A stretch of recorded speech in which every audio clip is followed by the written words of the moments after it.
Hallelujah. ನಮ್ಮ ಕರ್ತನಾದ ಯೇಸು ಕ್ರಿಸ್ತನ ನಾಮದಲ್ಲಿ ನಿಮ್ಮೆಲ್ಲರಿಗೂ ಶುಭಗಳು. ದೇವರ ಮಹಾಕೃಪೆಯಿಂದ ಕೊನೆಯ ದಿನಕ್ಕೆ ನಾವು ಬಂದಿದ್ದೇವೆ, ಸಜೀವವಾಗಿದ್ದೇವೆ. ಆತನ ಎಷ್ಟೋ ಕೃಪೆ ಹೊಂದಿಕೊಂಡಿದ್ದೇವೆ. ಮತ್ತೊಂದು ನೂತನ ವರ್ಷದೊಳಗೆ ಪ್ರವೇಶಿಸುವುದಕ್ಕಿಂತ ಮುಂಚೆ ನಮ್ಮನ್ನು ನಾವು ಪರಿಶೀಲಿಸಿಕೊಳ್ಳುವುದಕ್ಕಾಗಿ, ನಮ್ಮನ್ನು ನಾವು ಸಿದ್ಧಪಡಿಸಿಕೊಳ್ಳುವುದಕ್ಕಾಗಿ ನಮ್ಮ ಮುಂದಿರುವ ಈ ಕೆಲವು ಗಂಟೆಗಳನ್ನು ನಾವು ಸದುಪಯೋಗ ಮಾಡಿಕೊಳ್ಳೋಣ. ಚಿಕ್ಕ ಪ್ರಾರ್ಥನೆಯೊಂದಿಗೆ. ಪರಿಶುದ್ಧ ದೇವರೇ, ನಿಮಗೆ ವಂದನೆಗಳಯ್ಯ. ಹೊಸ ವರ್ಷ ಎಂದು ಹೇಳುತ್ತಾ ನಾವು ಕುಣಿದಾಡುವವರಾಗಿರಲಾರದೆ, ಈ ವರ್ಷದಲ್ಲಿ ನಾವು ಹೇಗೆ ಜೀವಿಸಿದ್ದೇವೆಂದು, ಎಷ್ಟು ಸೋಲುಗಳನ್ನು ಅನುಭವಿಸಿದ್ದೇವೆ ಎಂದು, ಎಷ್ಟು ವಿಷಯಗಳಲ್ಲಿ ನಿಮಗೆ ಬಾಧೆಪಡಿಸಿದ್ದೇವೆಂದು ಗ್ರಹಿಸಿ, ನಿಮ್ಮ ಮುಂದೆ ನಮ್ಮ ಬದುಕು ಹೇಗಿದೆ ಎಂದು ಪರಿಶೀಲಿಸಿಕೊಳ್ಳುವುದಕ್ಕಾಗಿ ಪಶ್ಚಾತ್ತಾಪದೊಂದಿಗೆ ಹೃದಯ ಸರಿಪಡಿಸಿಕೊಂಡು ಕೃತಜ್ಞತೆಯೊಂದಿಗೆ ನಿಮ್ಮ ಚಿತ್ತವಿರುವುದಾದರೆ ಮತ್ತೊಂದು ವರ್ಷದೊಳಗೆ ಪ್ರವೇಶಿಸಿ, ನಿಮ್ಮ ಪ್ರಣಾಳಿಕೆಯ ಪ್ರಕಾರ ನಿಮಗೋಸ್ಕರ ಜೀವಿಸುವ ಹಾಗೆ ಈ ಅನುದಿನದ ಧ್ಯಾನದಲ್ಲಿ ಪ್ರತಿದಿನವೂ ಐಕ್ಯವಾಗಿರುವಂತಹ ಪ್ರತಿಯೊಬ್ಬರಿಗೂ ಸಹಾಯ ಮಾಡಿರೆಂದು ಕ್ರಿಸ್ತನ ನಾಮದಲ್ಲಿ ಬೇಡುತ್ತೇನೆ ತಂದೆಯೇ, ಆಮೇನ್. ಎಷ್ಟು ಜನ ಸಂತೋಷವಾಗಿದ್ದೀರಿ ಪ್ರಿಯರೇ? ಹ್ಯಾಪಿ ನ್ಯೂ ಇಯರ್ ಬಂದಿತೆಂದು ಸಂತೋಷದ ಸಂಗತಿಯನ್ನು ಪಕ್ಕಕ್ಕೆ ತಳ್ಳಿ ಹಾಕಿರಿ. ಮತ್ತೊಂದು ವರ್ಷ ಬಂದ ಮಾತ್ರಕ್ಕೆ ನಮಗೆ ದೊರಕುವಂಥದ್ದೇನಿದೆ? ನಮ್ಮ ಬದುಕು ಮಾರ್ಪಡಲಾರದಿದ್ದರೆ. ಆದುದರಿಂದ ದೇವರು ಮೆಚ್ಚಿಕೊಳ್ಳುವ ಜೀವಿತ ನಾವು ಜೀವಿಸುತ್ತಾ ಇದ್ದೇವೋ? ದೇವರು ನಮ್ಮನ್ನು ಪ್ರೀತಿಸಿದ್ದಾರೆ, ಆಯುಷ್ ಕೊಟ್ಟಿದ್ದಾರೆ, ಆರೋಗ್ಯ ಕೊಟ್ಟಿದ್ದಾರೆ, ಕೃಪೆ ತೋರಿಸಿದ್ದಾರೆ. ಆದರೆ ನಾನು ಆತನಿಗೆ ಏನು ಮಾಡಿದ್ದೇನೆ ಎಂದು ಪರಿಶೀಲಿಸಿಕೊಳ್ಳುವ ದಿನ ಇದು. ಎವ್ರಿ 31 ಡಿಸೆಂಬರ್ ಕೇಳಿ ಪ್ರಿಯರೇ, ನಮ್ಮ ದೇಶದಲ್ಲಿ ಫೈನಾನ್ಷಿಯಲ್ ಇಯರ್ ಮಾರ್ಚ್ 31 ಅನ್ನುತ್ತಾರೆ. ಕೆಲವೊಂದು ದೇಶಗಳಲ್ಲಿ ಯಾವ ರೀತಿ ಇಯರ್ ಎಂಡಿಂಗ್ ಮುಗಿದು ಹೋಗ್ತದೋ ಹಾಗೆಯೇ ಫೈನಾನ್ಸ್ ಎಲ್ಲ ವಿಷಯಗಳನ್ನು ಕೂಡ 31 ಡಿಸೆಂಬರ್ನಂದೇ ಸೆಟಲ್ ಮಾಡ್ತಾರೆ. ಆಯಾ ವರ್ಷಕ್ಕೆ ತಕ್ಕಂತೆ ನಾವು ಕೂಡ ನಮ್ಮ ಹೃದಯವನ್ನು ಸರಿಪಡಿಸಿಕೊಳ್ಳಬೇಕು. ನೀವಿದುವರೆಗೂ ಕೇಳುತ್ತಾ ಬರುತ್ತಿರುವಂತೆಯೇ ನಿಮಗೆ ಹೇಳುತ್ತಲೇ ಬರುತ್ತಿದ್ದೇನೆ, ಇದು ಒಂದೇ ದಿನದಲ್ಲಿ ಆಗುವಂಥದ್ದಲ್ಲದೇ ಇರುವುದರಿಂದ ಕಳೆದ 365 ದಿನಗಳವರೆಗೂ, ಈ ದಿನ 366ನೇ ದಿನವಾಗಿದೆ, ಇದೊಂದು ಲೀಪ್ ಇಯರ್ ಆಗಿದೆ. ನಂತರ ಮತ್ತೆ 4 ವರ್ಷಗಳ ನಂತರವೇ ಒಂದು ಎಕ್ಸ್ಟ್ರಾ ಡೇ ನಮಗೆ ಸಿಗುತ್ತೆ. ಈ ಹೊಸದಾದಂತಹ ಹೆಚ್ಚಾದ ದಿನದಲ್ಲಿ ನಾವೇನಾದರೂ ಬದಲಾಗ್ತೇವೆಂದು, ನಮ್ಮನ್ನು ನಾವು ಪರಿಶೀಲಿಸಿಕೊಂಡು ಸಿದ್ಧಗೊಳ್ಳುತ್ತೇವೆಂದು ದೇವರು ಎಕ್ಸ್ಟ್ರಾ ದಿನ ಕೊಟ್ಟಿದ್ದಾರೆ. ಹಾಗಾಗಿ ದಿನವಿಡೀ ಸಾಧ್ಯವಾದಷ್ಟು ದೇವರೊಂದಿಗೆ ಸಮಯ ಕಳೆಯಿರಿ. ಮತ್ತೊಂದು ಕಡೆ ನಿಮ್ಮನ್ನು ನೀವು ಪರಿಶೀಲಿಸಿಕೊಳ್ಳಿರಿ, ವಾಕ್ಯದಿಂದ ಹೋಲಿಸಿಕೊಂಡು ನೋಡಿರಿ. ದೇವರು ಮಾಡಿರುವ ಮೇಲುಗಳೆಲ್ಲ ಒಂದು ಕಡೆ ಬರೆದಿಟ್ಕೊಳ್ರಿ. ನೀವೇನ್ ಮಾಡಿದ್ದೀರಿ ದೇವರಿಗೆ ಆ ವಿಷಯವನ್ನು ಕೂಡ ಎರಡನೇ ಪಕ್ಕದಲ್ಲಿ ಬರೆದಿಟ್ಕೊಂಡು ನೋಡಿರಿ. ನಿಮಗೇ ನಿಮ್ಮ ಸ್ಥಿತಿ ಅರ್ಥವಾಗ್ತದೆ. ಈ ವರ್ಷದಲ್ಲಿ ಪ್ರಾಣ ಅಪಾಯದಿಂದ ದೇವರು ನನ್ನನ್ನು ತಪ್ಪಿಸಿದ್ದಾರೆ. ಅದಕ್ಕೋಸ್ಕರ ನಾನೇನ್ ಮಾಡಿದ್ದೇನೆ? ಎಸ್ತೇರಳ ಪುಸ್ತಕದಲ್ಲಿ ರಾಜನ ಪ್ರಾಣವನ್ನು ಕಾಪಾಡುವುದಕ್ಕಾಗಿ ಕಾವಲುಗಾರನಾಗಿರುವ ಮೊರ್ದೆಕಾಯ್ ಕಾವಲಾಗಿದ್ದಾಗ ಮೊರ್ದೆಕಾಯ್ ಹೇಗೆ ಹಿಡಿದುಕೊಟ್ಟನೆಂದು, ಆ ಕಾಲದ ರಾಜನು ಮೊರ್ದೆಕಾಯ್ಗೆ ಎಂತಹ ದೊಡ್ಡ ಬಹುಮಾನ ಕೊಟ್ಟನಲ್ಲವೇ? ಹಾಗಾದರೆ ಈ ದಿನಗಳಲ್ಲಿ ದೇವರು ಎಷ್ಟೋ ಸಾರಿ ನಮಗೆ ಪ್ರಾಣ ಅಪಾಯದಿಂದ ಕಾಪಾಡಿದ್ದಾರೆ. ಸ್ತೋತ್ರ ದೇವರೇ ಅಂತ ಹೇಳಿ ಸುಮ್ಮನೆ ಆದ್ರಾ? ನನಗೆ ಮತ್ತೊಂದು ಎಕ್ಸ್ಟ್ರಾ ಜೀವಿತವನ್ನು, ಪುನರುಜ್ಜೀವನವನ್ನು ಕೊಟ್ಟಿದ್ದಾರೆ. ಇನ್ನು ಮೇಲಾದರೂ ದೇವರಿಗೋಸ್ಕರ ಬದುಕಬೇಕೆಂಬ ತೀರ್ಮಾನ ಮಾಡಿಕೊಂಡಿದ್ದೀರಾ? ಎಷ್ಟೋ ಸಾರಿ ನೀವು ಸ್ವಸ್ಥತೆಯನ್ನು ಪಡೆದುಕೊಳ್ತೀರಿ. ಡಾಕ್ಟರ್ ಬಳಿಗೆ ಹೋದರೆ ಸಾವಿರಾರು ಲಕ್ಷ ರೂಪಾಯಿ ಖರ್ಚಾಗ್ತವೆ. ಪ್ರಾರ್ಥನೆ ಮಾಡಿದಾಗ ದೇವರು ನಿಮಗೆ ಸ್ವಸ್ಥತೆ ಮಾಡಿದ್ದಾರೆ. ಸರ್ಜರಿ ಆಗದಂತೆಯೇ ದೇವರು ನಿಮಗೆ ವಾಸಿ ಮಾಡಿದ್ದಾರೆ. ಅದರ ನಿಮಿತ್ತವಾಗಿ ದೇವರಿಗೆ ನೀವು ಏನು ಮಾಡಿದ್ದೀರಿ? ಒಂದು ಚಿಕ್ಕ ಕೃತಜ್ಞತೆಯ ಕಾಣಿಕೆಯ ದೇವರ ಆಲಯಕ್ಕೆ ಕೊಟ್ಟಿದ್ದೀರಾ? ಕರ್ತನ ನಾಮದಲ್ಲಿ ಒಂದು ಉಪಕಾರ ಏನಾದರೂ ಮಾಡಿದ್ದೀರಾ? ಕರ್ತನ ನಾಮದಲ್ಲಿ ಒಂದು ಸರ್ಜರಿ ಮಾಡಿಕೊಳ್ಳಲು ದುಡ್ಡಿಲ್ಲದಂಥವರಿಗೆ ನೀವು ಸಹಾಯ ಮಾಡಿ ಅವರಿಗೋಸ್ಕರ ಪ್ರಾರ್ಥಿಸಿದ್ದೀರಾ? ಹೀಗೆ ಲೆಕ್ಕ ಮಾಡ್ತಾ ಹೋಗುವುದಾದರೆ ನಮಗೆ ದೇವರು ಮಾಡಿರುವ ಮೇಲುಗಳು ಎಷ್ಟೋ ಇರ್ತವೆ. ಆದರೆ ದೇವರಿಗೆ ನಾವು ಮಾಡಿರೋದೇನೂ ಇರಲ್ಲ. ಹಳ್ಳಿಯೂರುಗಳಲ್ಲಿ ನಾನು ವಾಕ್ಯ ಸಾರಲು ಹೋದಾಗ ಕೆಲವರು ಸಾಕ್ಷಿ ಹೇಳಲು ಬರ್ತೇನೆ ಅನ್ನುತ್ತಾ ಇದ್ರು.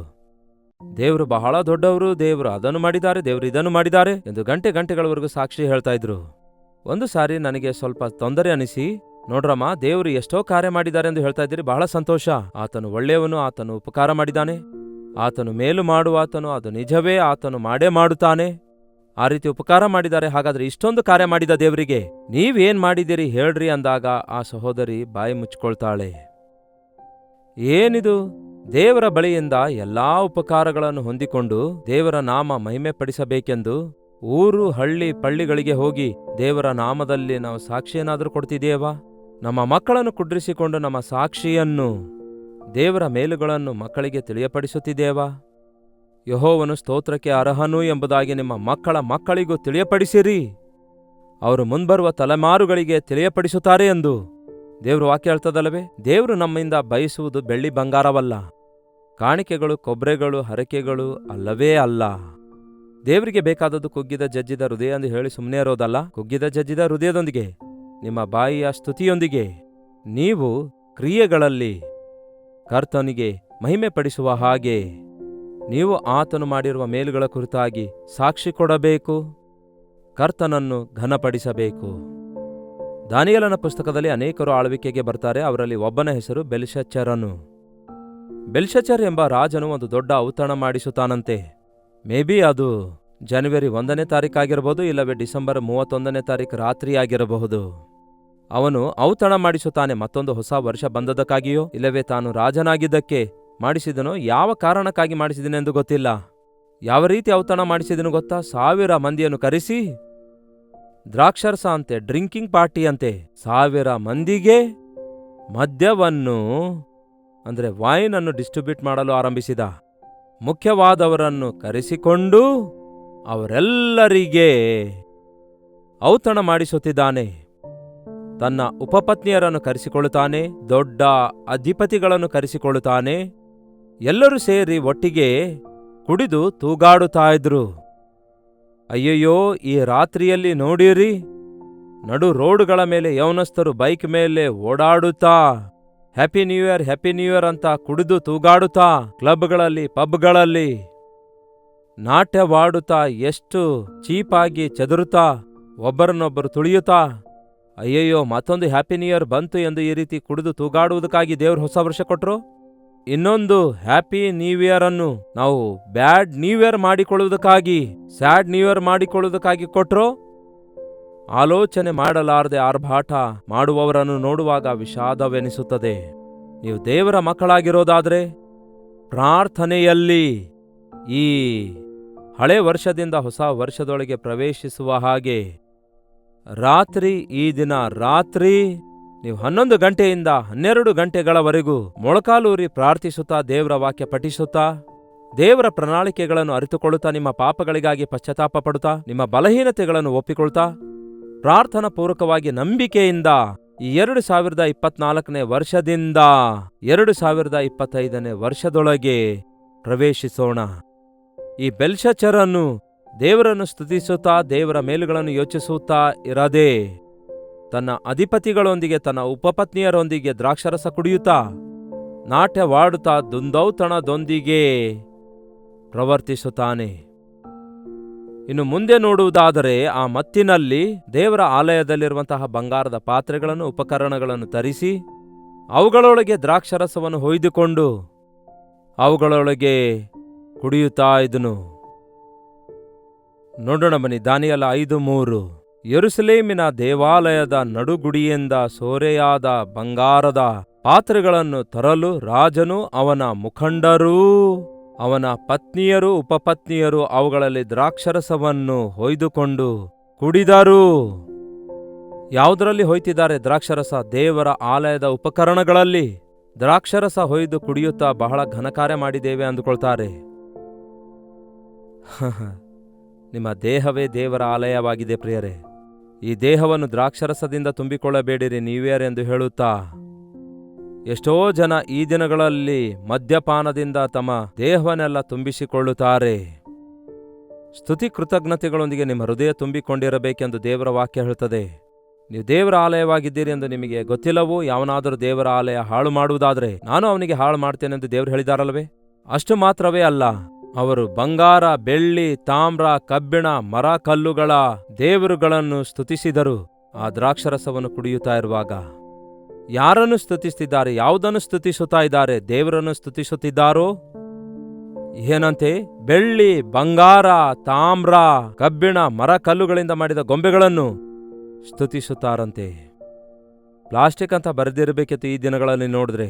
ಸೆಲ್ ಫೋನ್ಗಳನ್ನು, ಲ್ಯಾಪ್ಟಾಪ್ಗಳನ್ನು, ಐಪ್ಯಾಡ್ಗಳನ್ನು ಉಪಯೋಗಿಸಿ ಅವುಗಳಲ್ಲಿ ಬರುವಂತಹ ಮ್ಯೂಸಿಕ್ಗಳ ಮೂಲಕ, ದೃಶ್ಯಗಳ ಮೂಲಕ, ಅವುಗಳಲ್ಲಿರುವಂತಹ ಕೆಟ್ಟ ಕಾರ್ಯಗಳ ಮೂಲಕ ಅನೇಕ ದುಂದೌತಣದೊಂದಿಗೆ ಈ ದಿನ ಮನುಷ್ಯರು ಪ್ರವರ್ತಿಸುವುದನ್ನು ನೋಡುತ್ತೇವೆ. ದೇವರ ಕೋಪ ಅವರ ಮೇಲೆ ಉರಿಗೊಂಡಿದೆ. ಬೆಲ್ಶಚ್ಚರನು ಮಾಡಿರುವ ಮೊದಲನೇ ತಪ್ಪು, ಅವನಿಗೆ ದೇವರು ಮಾಡಿರುವ ಮೇಲುಗಳನ್ನು ಮರೆತು ಹೋದ. ಅವನು ದೇವರನ್ನು ಸ್ತುತಿಸುವುದನ್ನು ಬಿಟ್ಟು ವಸ್ತು ವಾಹನಗಳನ್ನು, ವಿಗ್ರಹಗಳನ್ನು ಸ್ತುತಿಸುತ್ತಾನೆ. ಮತ್ತೆ ತಿರುಗಿ ಔತಣ ಮಾಡಲಾರ್ದಂಥವರಿಗೆ, ಅಂದರೆ ಬಡವರಿಗೆ ಆಹಾರ ಕೊಡಿ ಎಂದು ದೇವರ ವಾಕ್ಯ ಹೇಳಿದ್ರೆ, ಬಡವರನ್ನು ಕನಿಕರಿಸುವವನು ದೇವರಿಗೆ ಸಾಲ ಕೊಟ್ಟವನಾಗಿರ್ತಾನೆಂದು ದೇವರ ವಾಕ್ಯ ಹೇಳಿದ್ರೆ, ಅಧಿಪತಿಗಳನ್ನು, ರಾಣಿಗಳನ್ನು, ಪತ್ನಿ ಉಪಪತ್ನಿಯರನ್ನು ಕರೆಸಿ ಆರ್ಭಾಟದೊಂದಿಗೆ, ಎಷ್ಟೋ ಗಲಾಟೆಯೊಂದಿಗೆ ಕುಡಿದು ತೂಗಾಡುತ್ತಿರುವಾಗ ಅಕಸ್ಮಾತ್ತಾಗಿ ಅದೇ ಗಳಿಗೆಯಲ್ಲಿ ಮಾನವನ ಹಸ್ತದ ಬೆರಳು ಕಾಣಿಸಿಕೊಂಡು ರಾಜನಗರದ ಗೋಡೆಯ ಮೇಲ್ಗಡೆ ಏನೋ ಒಂದನ್ನು ಬರೆಯುತ್ತಿತ್ತು. ಹಾಗೆ ಆ ಹಸ್ತ ಬರೆಯುವುದನ್ನು ನೋಡುವಾಗ ಅವನ ಮುಖ ವಿಕಾರವಾಯಿತು. ಅವನ ಮನಸ್ಸು ಕಳವಳಗೊಂಡಿತು. ಸೊಂಟದ ಕೀಲು ಸಡಿಲಿತು. ಮೊಳಕಾಲುಗಳು ಗಡಗಡ ಎಂದು ಒಂದಕ್ಕೊಂದು ಬಡಿದುಕೊಂಡವು. ಒಂದು ಹಸ್ತವು ಕಾಣಿಸಿಕೊಂಡಿತು. ಹಸ್ತ ಅಂದ್ರೆ ಇಲ್ಲಿಯವರೆಗೂ ಆ ಗೋಡೆಯ ಮೇಲೆ ಮೆನೆ ಮೆನೆ ತೆಕೆಲ್ ಉಫಾರ್ಸೀನ್ ಎಂದು ಬರೆದಿತು. ಆ ಬರಹ ಏನೆಂದು ಅರ್ಥ ಆಗ್ಲಿಲ್ಲ, ಆ ಭಾಷೆ ಏನೆಂದು ಅರ್ಥ ಆಗ್ಲಿಲ್ಲ. ಅದು ದೇವರ ಬರಹ, ದೇವರ ತೀರ್ಪು ಎಂದು ಗ್ರಹಿಸಿಕೊಂಡಿರುವ ಬೆಲ್ಶಚ್ಚರನು ಗಡಗಡ ಅಂತ ನಡುಗಿದ. ಅವನು ಬೆದರಿಕೊಂಡ, ಅವನು ಗಾಬರಿಗೊಂಡ, ಅವನ ಮುಖ ಕಳೆಗೊಂದಿತ್ತು. ಅವನು ಕಳವಳಗೊಂಡು ಸೊಂಟದ ಕೀಲು ಸಡಿಲಿತು. ಮೊಳಕಾಲು ಒಂದಕ್ಕೊಂದು ಗಡಗಡವೆಂದು ಬಡಿದುಕೊಂಡವು. ಏನದು, ಏನದು, ಯಾರು ಓದ್ಲಿಕ್ಕಾಗತ್ತೆ? ದಯಮಾಡಿ ಅದನ್ನು ಓದಿರಿ. ಅಲ್ಲಿರುವಂತಹ ಜ್ಞಾನಿಗಳನ್ನು, ಅಲ್ಲಿರುವ ಮಂತ್ರವಾದಿಗಳಲ್ಲಿ ಯಾರಿಗೂ ಕೂಡ ಆ ಭಾಷೆ ಅರ್ಥ ಆಗಲಿಲ್ಲ. ದಾನಿಯೇಲನು ದೇವರ ಆತ್ಮವುಳ್ಳವನೆಂದು ಕರೆಯಲ್ಪಟ್ಟವನು. ಅವನೇ ಹೇಳಬಲ್ಲನಂದಾಗ ಅವನನ್ನು ಕರೆಸುತ್ತಾನೆ. ಅವನು ಅದರ ಅರ್ಥ ಹೇಳಿದರೆ ನಿನಗೆ ಬಹುಮಾನ ಕೊಡುತ್ತೇನೆ ಅನ್ನುತ್ತಾನೆ. ನಿನ್ನ ಬಹುಮಾನಗಳು, ದಾನಗಳು ನನಗೆ ಬೇಕಾಗಿಲ್ಲ, ಅದರ ಅರ್ಥ ಹೇಳ್ತೇನೆ ಅಂತ ಹೇಳಿ ಮೆನೆ ಮೆನೆ ತೆಕೆಲ್ ಉಫಾರ್ಸಿನ್. ಅದರ ಅರ್ಥವೇನೆಂದರೆ, ತಕ್ಕಡಿಯಲ್ಲಿಟ್ಟು ರಾಜ ನಿನ್ನನ್ನು ತೂಕ ಮಾಡಿದಾಗ ಆ ತೂಕದಲ್ಲಿ ನೀನು ಕಡಿಮೆಯಾಗಿ ಕಂಡು ಬಂದೆ. ನಿನ್ನ ಲೆಕ್ಕವನ್ನೆಲ್ಲ ನಾನು ಈಗ ಮುಗಿಸಿದ್ದೇನೆ. ನಿನ್ನ ರಾಜ್ಯವನ್ನು ನಿನ್ನಿಂದ ತೆಗೆದು ಹಾಕುತ್ತಿದ್ದೇನೆ ಎಂಬ ಅರ್ಥವನ್ನು ದಾನಿಯೇಲನು ವಿವರಿಸುತ್ತಾನೆ. ನೋಡಿ, 25ನೇ ವಚನದಲ್ಲಿದೆ, 5:25. ಇದರ ಅರ್ಥ ಹೀಗಿದೆ: ಮೆನೆ ಅಂದರೆ ದೇವರು ನಿನ್ನ ಆಳಿಕೆಯ ಕಾಲವನ್ನು ಲೆಕ್ಕಿಸಿ ಕೊನೆಗಾಣಿಸಿದ್ದಾನೆ. ತೆಕೇಲ್ ಅಂದರೆ ನೀನು ತಕ್ಕಡಿಯಲ್ಲಿ ತೂಗಲ್ಪಟ್ಟು ಕಡಿಮೆಯಾಗಿ ಕಂಡುಬಂದಿದ್ದಿ. ಫೆರೇಸ್ ಅಂದರೆ ನಿನ್ನ ರಾಜ್ಯವು ಭಿನ್ನವಾಗಿ ಮೇದ್ಯರಿಗೂ ಪಾರಸಿಯರಿಗೂ ಕೊಡಲ್ಪಡುವುದು. ಎಷ್ಟು ಕಾಲದವರೆಗೂ ದೇವರು ನಿಮಗೆ ಸಹಿಸುತ್ತಾರೆ ಪ್ರಿಯರೇ? ಈ ಬೆಲ್ಶಚ್ಚರನು ಸಾಧಾರಣ ವ್ಯಕ್ತಿಯಲ್ಲ. ಇವನಿಗೆ ನೆಬೂಕದ್ನೆಚ್ಚರನ ಬಗ್ಗೆ ಗೊತ್ತಿತ್ತು. ನೆಬೂಕದ್ನೆಚ್ಚರನ ಬಗ್ಗೆ ತಿಳಿದುಕೊಳ್ಳಲು ಬಯಸುವುದಾದರೆ ಇದೇ ಪುಸ್ತಕದ 4ನೇ ಅಧ್ಯಾಯ ಓದ್ ನೋಡಿ. ಆ ವಿಷಯವನ್ನೆಲ್ಲ ಇಲ್ಲಿ ವಿವರಿಸುತ್ತಾನೆ ಈ ದಾನಿಯೇಲನು. ತಪ್ಪದೆ ನೋಡಿರಿ. 22ನೇ ವಚನ ಹೇಳ್ತದೆ, ಬೆಲ್ಶಚ್ಚರನೇ, ಅವನ ಮಗನಾಗಿರುವ ನೀನು ಈ ಸಂಗತಿಯೆಲ್ಲವನ್ನು ಅರಿತುಕೊಂಡಿದ್ದು ಯಾವ ಸಂಗತಿ? ನಿನ್ನ ತಂದೆಯಾಗಿರುವ ನೆಬೂಕದ್ನೆಚ್ಚರನು ಮನಸ್ಸಿನಲ್ಲಿ ಅತಿಶಯಪಟ್ಟು ಹೃದಯದಲ್ಲಿ ಗರ್ವ ತಂದುಕೊಂಡಾಗ, ದೇವರ ಕೋಪವು ಅವನ ಮೇಲೆ ಬಂದಾಗ, ಅವನು ಪಶುವಿನ ಹಾಗೆ ಮಾರ್ಪಟ್ಟು ಅವನು ಅಡವಿಯಲ್ಲಿ ಹುಲ್ಲು ಮೇಯುತ್ತಾ ಬದುಕುತ್ತಾನೆ. ಆದರೆ ಅವನು ಪಶ್ಚಾತ್ತಾಪ ಪಟ್ಟಾಗ ತಿರುಗಿ ತನ್ನ ಸ್ವರೂಪವನ್ನು ಹೊಂದಿಕೊಂಡು ತಿರುಗಿ ತನ್ನ ರಾಜ್ಯವನ್ನು ಹೊಂದಿಕೊಳ್ಳುತ್ತಾನೆ. ಅವನ ವಾರಸುದಾರನಾದ ನೀನು ಆತನ ಸಿಂಹಾಸನದ ಮೇಲೆ ಕೂತುಕೊಂಡಾಗ ನೀನು ದೇವರನ್ನು ಸ್ತುತಿಸುವುದರ ಬದಲಿಗೆ ನಿನ್ನ ತಂದೆಯ ವಿಷಯದಲ್ಲಿ ದೇವರು ಮಾಡಿರುವ ಕಾರ್ಯಗಳನ್ನೆಲ್ಲ ತಿಳಿದುಕೊಂಡು ಆ ದೇವರು ಎಷ್ಟು ದೊಡ್ಡ ದೇವರಾಗಿದ್ದಾರೆಂದು ಅರಿತುಕೊಂಡು ಆತನನ್ನು ಆರಾಧಿಸುವುದರ ಬದಲಿಗೆ, ಬೆಲ್ಶಚ್ಚರನೇ, ಅವನ ಮಗನಾಗಿರುವ ನೀನು ಈ ಸಂಗತಿ ಎಲ್ಲವನ್ನೂ ಕೂಡ ಅರಿತುಕೊಂಡವನಾಗಿದ್ದು ನಿನ್ನ ಮನಸ್ಸನ್ನು ತಗ್ಗಿಸಿಕೊಳ್ಳದೆ ಪರಲೋಕದಲ್ಲಿರುವ ದೇವರ ಮೇಲೆ ನಿನ್ನನ್ನು ನೀನೇ ಹೆಚ್ಚಿಸಿಕೊಂಡಿರುವೆ. ದೇವರು ನಿಮ್ಮನ್ನು ಎಷ್ಟು ಪ್ರೀತಿ ಮಾಡಿದಾರೆಂದು, ದೇವರನ್ನು ಧಿಕ್ಕರಿಸಿದವರು ಎಂತಹ ಸ್ಥಿತಿಗೆ ಬಿದ್ದೋದರೆಂದು, ದೇವರಿಗೆ ವಿಧೇಯರಾದವರು ಹೇಗೆ ಆಶೀರ್ವದಿಸಲ್ಪಟ್ಟಿದ್ದಾರೆಂದು ಅರಿತುಕೊಂಡು ನೀವು ರಾಜನಾದಾಗ ದೇವರನ್ನು ಸ್ತುತಿಸುವುದರ ಬದಲಿಗೆ, ನಿಮ್ಮ ಲೆಕ್ಕವನ್ನು ಸರಿಪಡಿಸಿಕೊಳ್ಳುವುದರ ಬದಲಿಗೆ, ನೀವು ಮನಸ್ಸಲ್ಲಿ ತಗ್ಗಿಸಿಕೊಳ್ಳದೆ ಗರ್ವಿಷ್ಠನಾಗಿ ಇಷ್ಟಾನುಸಾರವಾಗಿ ಪ್ರವರ್ತಿಸಿರೋದ್ರಿಂದ ಇಗೋ ದೇವರು ನಿನ್ನ ರಾಜ್ಯವನ್ನು ಲೆಕ್ಕಿಸಿ ಮುಗಿಸಿಬಿಡುತ್ತಿದ್ದಾರೆ. ನೀನು ಈಗ ತಕ್ಕಡಿಯಲ್ಲಿ ತೂಕ ಮಾಡಿದಾಗ ಕಡಿಮೆಯಾಗಿ ಕಂಡುಬಂದೆ. ನಿನ್ನ ಲೆಕ್ಕಗಳು ಸರಿಯಾಗಿಲ್ಲ, ನಿನ್ನ ಕೊರತೆಗಳು ಸರಿಯಾಗಿಲ್ಲ, ನಿನ್ನ ಬದುಕು ಸರಿಯಾಗಿಲ್ಲ. ಸರಿಪಡಿಸಿಕೊಳ್ಳಲು ದೇವರು ನಿಮಗೆ ಎಷ್ಟೋ ಅವಕಾಶ ಕೊಟ್ಟರೂ ಕೂಡ ನೀವು ಸರಿಪಡಿಸಿಕೊಳ್ಳಲೇ ಇಲ್ಲ. ಆದುದರಿಂದ ನಿನ್ನ ಆಳ್ವಿಕೆ ನಿನ್ನಿಂದ ತೆಗೆದುಹಾಕ್ತಿದ್ದೇನೆ, ನಿನ್ನ ಪ್ರಾಣವನ್ನು ಕೂಡ ನಿನ್ನಿಂದ ತೆಗೆದುಹಾಕ್ತಿದ್ದೇನೆ, ನಾನು ಕೊಟ್ಟಿರೋದನ್ನೆಲ್ಲ ನಿನ್ನಿಂದ ತೆಗೆದುಹಾಕ್ತಿದ್ದೇನೆ. ನಿನಗೂ ನನಗೂ ಸಂಬಂಧವಿಲ್ಲ. ಅಕೌಂಟ್ಸ್ ಎಲ್ಲ ಸೆಟ್ಲ್ ಆಯ್ತು ಎಂದು ಕೆಲವರು ಹೇಳ್ತಾರಲ್ಲವೇ, ಅಷ್ಟೇ. ಆ ಮಾತು ಎಷ್ಟು ಕಠಿಣವಾಗಿದೆ ನೋಡಿ. ದೇವರು ನಮಗೆ ಕೊಟ್ಟಿರುವವುಗಳನ್ನು ತೆಗೆದುಹಾಕುವುದಾದರೆ ನಾವು ನಿರ್ಜೀವವಾಗಿ ಬಿಡ್ತೇವೆ. ಅವನಿಗೆ ಲಾಸ್ಟ್ ಚಾನ್ಸ್ ಎನ್ನುವಂತೆ ಎಚ್ಚರಿಸುತ್ತಾನೆ. ಆ ಸಮಯದಲ್ಲಿ ಅವನನ್ನು ಎಚ್ಚರಿಸುವುದಕ್ಕಾಗಿ ದೈವ ಸೇವಕರನ್ನು ದೇವರು ಕೊಡ್ತಾರೆ. ಆ ವಿಷಯವನ್ನು ಆ ರಾಜನಿಗೆ ಹೇಳಿದಾಗ ಅವನು ತಕ್ಷಣವೇ ಮೊಳಕಾಲೂರಿದವನಾಗಿ ಪಶ್ಚಾತ್ತಾಪ ಪಡುತ್ತಾ, ದೇವರೇ ನನ್ನನ್ನು ಕ್ಷಮಿಸಿರಿ, ದೇವರೇ ನನ್ನನ್ನು ಕರುಣಿಸಿರಿ, ದೇವರ ಸೇವಕನೇ ನನಗಾಗಿ ಪ್ರಾರ್ಥಿಸಿ ಎಂದು ಕೇಳುವುದಾದರೆ ಎಷ್ಟು ಚೆನ್ನಾಗಿರ್ತಾ ಇತ್ತು. ಆದರೆ ಅವನು ಏನು ಹೇಳ್ತಾನೆ ನೋಡಿ. ಬೆಲ್ಶಚ್ಚರನಿಗೆ ಆ ಮಾತು ಹೇಳಿದಾಗ ಆ ಬೆಲ್ಶಚ್ಚರನು ಆಜ್ಞೆ ಕೊಡಲು ದಾನಿಯೇಲನಿಗೆ ಧೂಮ್ರ ವಸ್ತ್ರವನ್ನು ಹೊದಿಸಿದರು. ಅವನ ಕೊರಳಿಗೆ ಚಿನ್ನದ ಹಾರವನ್ನು ಹಾಕಿ ಈತನು ರಾಜ್ಯದ 3ನೆಯ ಮುಖ್ಯಾಧಿಕಾರಗಳಲ್ಲಿ ಒಬ್ಬನಾದನು ಎಂದು ಪ್ರಕಟಿಸಿದನು. ಆ ಮಾತು ಹೇಳಿದಾಗ ದಾನಿಯೇಲನಿಗೆ ಘನಪಡಿಸಿದನೇ ಹೊರತು ತನ್ನ ಮರಣದ ಕುರಿತು, ತನ್ನ ಅಂತ್ಯದ ಕುರಿತು ಆಲೋಚಿಸಲಿಲ್ಲ. ಏನಿದು ಒಂದು ಮರಣಕರವಾದ ವಾರ್ತೆ ದೇವರ ಸೇವಕರು ಯಾಕೆ ಹೇಳ್ತಿದ್ದಾರೆ, ಯಾಕೆ ದೇವರು ತನ್ನ ಸೇವಕರ ಮೂಲಕ ಗದರಿಸುತ್ತಿದ್ದಾರೆ ಎಂದು ಅರಿಯದಿದ್ದಾರೆ. ಅಪಾಯ ಪ್ರಿಯರೇ, ಮೇಬಿ ನಮ್ಮಲ್ಲಿ ಬಹಳ ಜನರ ವಿಷಯದಲ್ಲಿ ಈ ದಿನ ಮೆನೆ ತೆಕೆಲ್ ಉಫಾರ್ಸಿನ್ ಎಂಬ ಸ್ಥಿತಿಯಲ್ಲಿ ದೇವರಿದ್ದಾರೇನೋ. ಬಹಳ ಕಾಲದಿಂದ ನಾನು ಕಣ್ಮಣಿಯಂತೆ ಕಾಯ್ತಿದ್ದೇನೆ, ನಿಮಗಾಗಿ ಎಷ್ಟೋ ಉಪಕಾರ ಮಾಡಿದ್ದೇನೆ. ಒಂದು ಕೃತಜ್ಞತೆ ಇಲ್ಲ, ನಂಬಿಗಸ್ತಿಕೆ ಇಲ್ಲ, ವಿಧೇಯತೆ ಇಲ್ಲ. ಕನಿಷ್ಠ ನಿಮ್ಮ ಪರಿಶುದ್ಧತೆ ಕಾಪಾಡಿಕೊಳ್ಳದೇ ಇರುವುದರಿಂದ ಈ ದಿನವೇ ನಿಮ್ಮ ಎಲ್ಲಾ ಅಕೌಂಟ್ಸ್ ಕ್ಲೋಸ್ ಮಾಡುತ್ತೇನೆ, ನಿಮ್ಮ ಕೈ ಬಿಡುತ್ತೇನೆ ಎಂದು ದೇವರು ಹೇಳಿದ್ದೇ ಆದರೆ ಅದು ಎಷ್ಟು ಪ್ರಮಾದ ನೋಡಿ. ಬೆಲ್ಶಚ್ಚರನು ಪಶ್ಚಾತ್ತಾಪ ಪಟ್ಟಿದ್ದೇ ಆದರೆ ಬದುಕಿರ್ತಾ ಇದ್ನು. ಹೇಳಿದವನಿಗೆ ಸನ್ಮಾನ ಮಾಡಿದನೇ ಹೊರತು ತನ್ನ ಸ್ಥಿತಿಯ ವಿಷಯದಲ್ಲಿ ಪಶ್ಚಾತ್ತಾಪ ಪಡಲಾರದಕ್ಕಾಗಿ ಬೈಬಲ್ ಹೇಳ್ತದೆ, ಆ ರಾತ್ರಿಯಲ್ಲಿಯೇ ಬೆಲ್ಶಚ್ಚರನು ಮರಣ ಹೊಂದಿದ. This may be the last chance for us. ನಿಮ್ಮಲ್ಲಿ ಬಹಳಷ್ಟು ಜನ ದೇವರೊಂದಿಗೆ ಸರಿಯಾಗಿಲ್ಲ ಎಂಬ ವಿಷಯ ನಿಮಗೆ ಚೆನ್ನಾಗಿ ಗೊತ್ತು. ನಮ್ಮನ್ನು ಆತನು ಏನಾದರೂ ತೂಕ ಮಾಡಿ ನೋಡುವುದಾದ್ರೆ, ಲೆಕ್ಕಿಸಿ ನೋಡುವುದಾದ್ರೆ ನಾವು ಕಡಿಮೆಯಾಗಿ ಬಂದೆವು, ನಾವೆಲ್ಲೋ ಇದ್ದೇವೆ. ಕೇವಲ ಆತನ ಕೃಪೆ ನಮ್ಮನ್ನು ಬಲಪಡಿಸುವುದಕ್ಕಾಗಿಯೂ ಆತನ ಪ್ರೀತಿ ನಮ್ಮನ್ನು ಕ್ಷಮಿಸುವಂಥದ್ದಾಗಿದೆ ನಾವೊಂದು ವೇಳೆ ಪಶ್ಚಾತ್ತಾಪ ಪಡುವುದಾದರೆ. ಸೊ ಈ ದಿನವಿಡೀ ದೇವರ ಸನ್ನಿಧಿಯಲ್ಲಿ ನಿಮ್ಮ ಹೃದಯ ಪರಿಶೀಲಿಸಿಕೊಳ್ಳಿರಿ. ಪಶ್ಚಾತ್ತಾಪದೊಂದಿಗೆ, ಕೃತಜ್ಞತೆಯೊಂದಿಗೆ ದೇವರನ್ನು ಸ್ತುತಿಸಿರಿ. Give me another chance lord, ನನಗೆ ಮತ್ತೊಂದು ಅವಕಾಶ ಕೊಡಿರಿ ದೇವರೇ, ನಿಮಗೋಸ್ಕರ ಜೀವಿಸುತ್ತೇನೆ ಎಂದು ಈ ಹೊಸ ವರ್ಷದಲ್ಲಿ ಒಂದು ಒಡಂಬಡಿಕೆ ಮಾಡಿಕೊಳ್ಳೋಣವೇ. ಪ್ರಾರ್ಥನೆ. ಪರಿಶುದ್ಧ ದೇವರೇ, ಪ್ರೀತಿಯುಳ್ಳ ತಂದೆಯೇ, ಪವಿತ್ರಾತ್ಮನ ಕಾರ್ಯಗಳು ನಿಮ್ಮ ಮಕ್ಕಳ ಹೃದಯದಲ್ಲಿ ನೆರವೇರುವ ಹಾಗೆ ಸಹಾಯ ಮಾಡಿರಿ. ಯಾರೊಬ್ಬರು ನಶಿಸುವುದು ನಿಮ್ಗೆ ಇಷ್ಟ ಇಲ್ಲ ಅಂದಿದ್ದೀರಿ. ನಮ್ಮ ಆವಿಧೇಯತೆಗೆ ಅನುಗುಣವಲ್ಲದೆ ನಿಮ್ಮ ಕೃಪೆಗೆ ಅನುಗುಣವಾಗಿ ದೇವರೇ ನಮ್ಮನ್ನು ಕ್ಷಮಿಸಿ, ಶುದ್ಧ ಹೃದಯವನ್ನು ಕೊಟ್ಟು ಮತ್ತೊಂದು ನೂತನ ವರ್ಷದಲ್ಲಿ ಪ್ರವೇಶಿಸಿ ನಿಮ್ಮ ಚಿತ್ತ ನೆರವೇರಿಸಲು ನಮ್ಮಲ್ಲಿ ಪ್ರತಿಯೊಬ್ಬರಿಗೂ ಸಹಾಯ ಮಾಡಿರೆಂದು ಕ್ರಿಸ್ತನ ನಾಮದಲ್ಲಿ ಬೇಡುತ್ತೇನೆ ತಂದೆಯೇ, ಆಮೇನ್. ನಮ್ಮ ತಂದೆಯಾದ ದೇವರ ಪ್ರೀತಿಯು, ಮಗನಾಗಿರುವ ಕ್ರಿಸ್ತನ ಕೃಪೆಯೂ, ಆದರಣೆ ಕರ್ತನಾದ ಪವಿತ್ರಾತ್ಮನ ಸಹವಾಸವು ಕೂಡಿ ಬಂದಿರುವ ನಮ್ಮೆಲ್ಲರ ಸಂಗಡ ಇಂದಿಗೂ ಸದಾಕಾಲಕ್ಕೂ ನೆಲೆಯಾಗಿರಲಿ. ಆಮೇನ್. ದೇವರಿಗೆ ಸ್ತೋತ್ರ. ನಿಮ್ಮ ಪ್ರಾರ್ಥನಾ ಮನವಿ 8939731313 ನಂಬರ್ಗೆ, ಹೊರದೇಶದಲ್ಲಿರುವುದಾದರೆ ಇದೇ ನಂಬರ್ಗೆ ನಿಮ್ಮ ಮನವಿ ಕಳಿಸಿರಿ. ನೀವು ಪ್ರಾರ್ಥಿಸಿರಿ. ಈ ದಿನ ವಿಶೇಷವಾಗಿ ದೇವರೊಂದಿಗೆ ಸಮಯ ಕಳೆಯಿರಿ. ನಿಮ್ಮ ಹೃದಯ ದೇವರ ಮುಂದೆ ಸರಿಪಡಿಸಿಕೊಳ್ಳಿರಿ. ಕರ್ತನ ಚಿತ್ತವಿರುವುದಾದರೆ ಮತ್ತೆ ನಾಳೆ ಇದೇ ಅನುದಿನದ ಧ್ಯಾನ ಎಂಬ ಕಾರ್ಯಕ್ರಮದಲ್ಲಿ ಭೇಟಿಯಾಗೋಣ. ಅಲ್ಲಿಯವರೆಗೂ ದೇವರ ಮಹಾಕೃಪೆ ನಿಮ್ಮೆಲ್ಲರೊಂದಿಗೆ ನೆಲೆಸಿರಲಿ.